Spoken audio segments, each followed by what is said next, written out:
In this video, we are going to discuss about the applications of VB theory. Applications of VB theory, right? Very simple, but you have to keep it in properly understand and keep it in mind, right?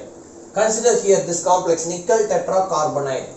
So it is first we have to draw the electronic configuration for nickel atom.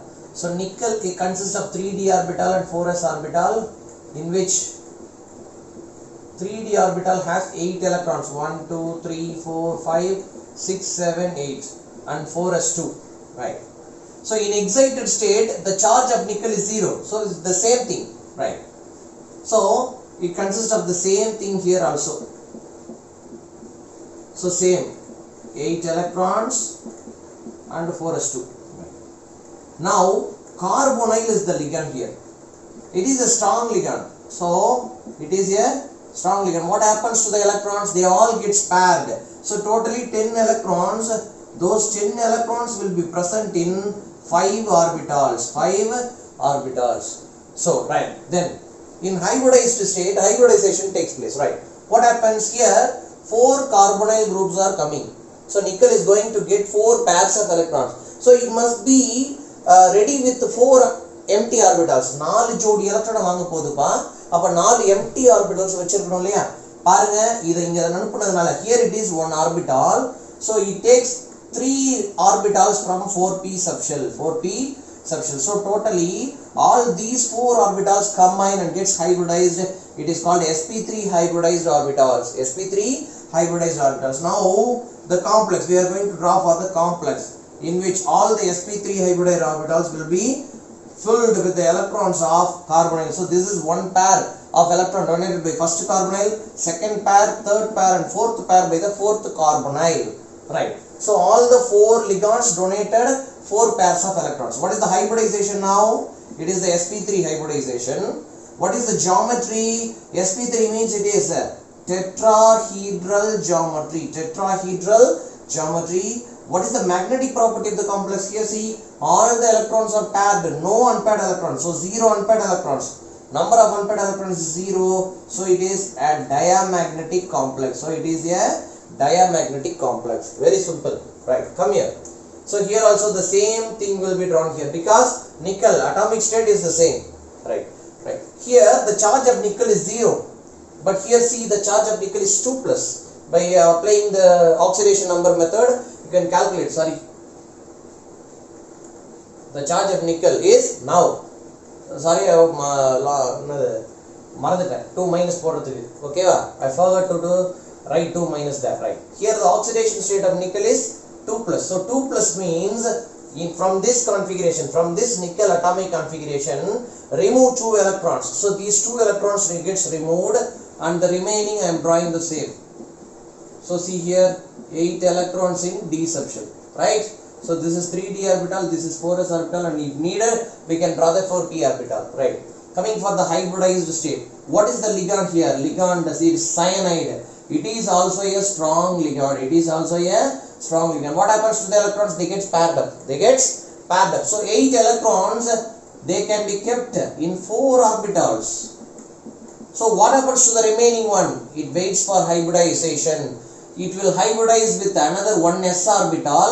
So here 4 cyanide species are coming. So we need 4 empty orbitals. So one from this d, one from the s, and we need 2 orbitals from the 4p orbitals. So totally 4 orbitals gets hybridized.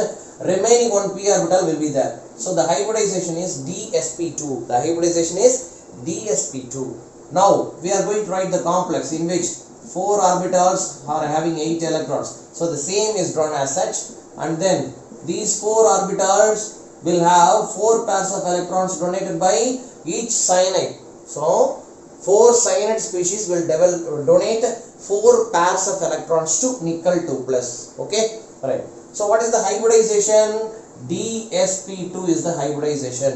If dsp2 is hybridization, what is the geometry? It is square planar. It is square planar.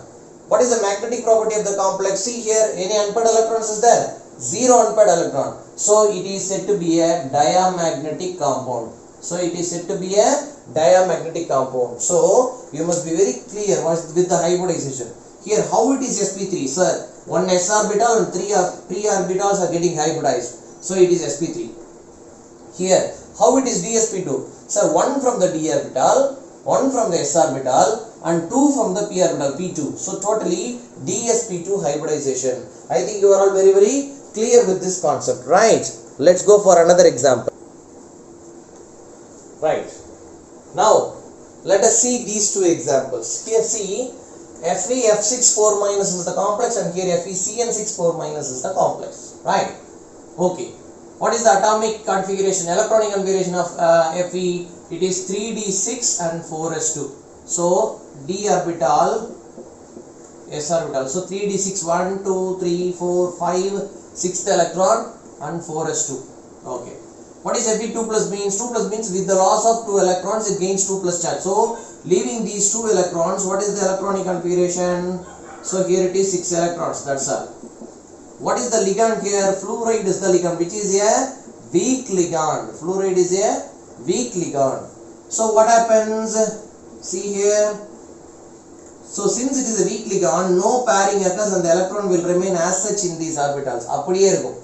Right. How many fluoride species are coming? 6 fluoride species are coming. So ion must be ready with 6 empty orbitals. Or empty orbitals இருக்கணும்.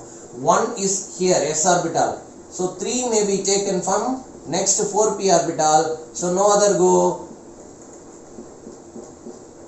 1 here, 3 from here, 4, and 2 should be definitely taken from there. So what happens to the hybridization now? See here. So totally 6 orbitals are involved in hybridization. They are called as sp3d2. Why? Because first orbital is s orbital, then the 3 p orbitals p3, from 2 from d orbitals. So the remaining 3 d orbitals will remain as such. Right. Coming for the complex state. So the 6 electrons are present as such here. This is the hybridized one. So the remaining 3 orbitals are present as such here.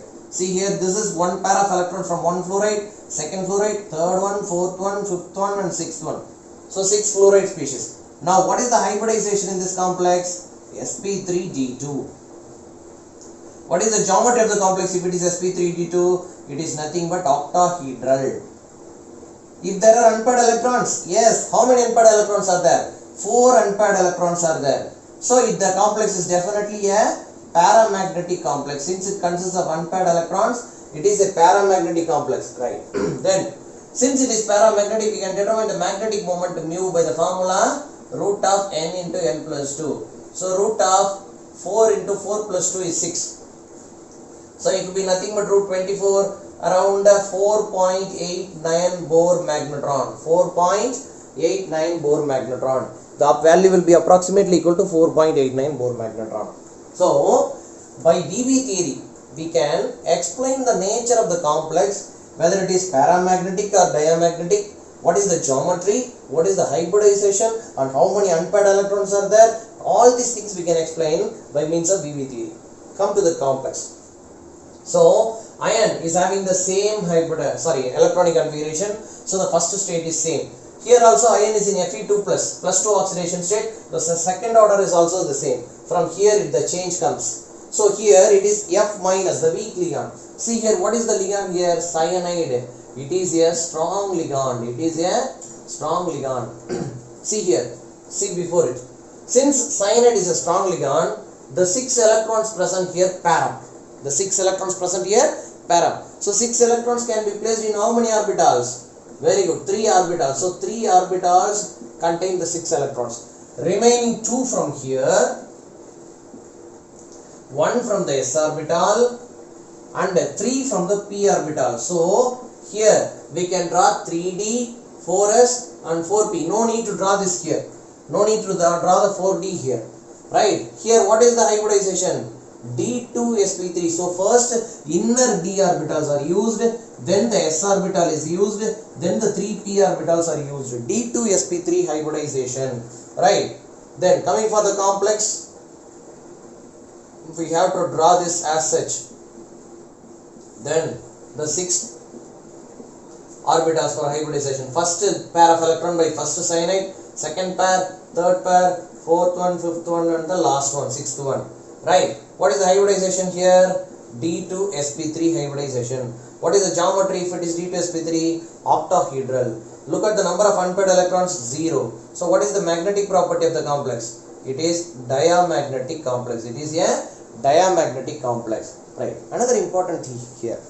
See here it is the fourth s orbital is the valency orbital. 4s orbital is the valency shell, is the fourth shell. Here the n minus 1d orbitals are not involved, whereas fourth d orbital, that is n d orbital, is involved in hybridization. So they are called as outer orbital complexes. Why it is called outer orbital complexes? N d orbitals are involved in hybridization. So they are called outer orbital complexes. Whereas see here 4s and 3d, that is n minus 1d orbital, is involved in hybridization. So it is called as inner orbital complex. So it is called as inner orbital complex. Are you clear? So why it is called as outer orbital complex and why it is called as inner orbital complex? You must keep it in mind. There should not be any confusion in this topic. It is very, very, very important.